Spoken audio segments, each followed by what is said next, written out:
Şevek were ronî bike odeya min, mehêle di nav derd û dûriya min. Sond bi her du tayên birûyên te, dûr ji te derd dike hevaliya min. Ez ji vê alemê derkevim û biçim, ez ji çîn û maçînê dûrtir biçim. Ez ji dildarê re peyamekê bişînim, ku eger dûrî xweş e, ez dûrtir biçim. Dilê min zar û hezîn e, çawa nenalim, bedena min agirîn e, çawa nenalim.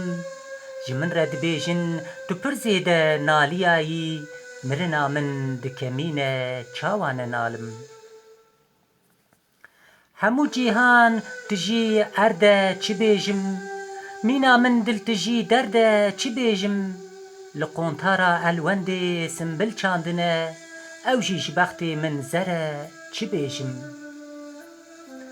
Dilê min zar û xemgîn e, çi nenalim, rûyê min herî û axîn e, çi nenalim. Ez li nav heftê û du miletan geriyam, bi sed şêweyan gazîn e, çi nenalim.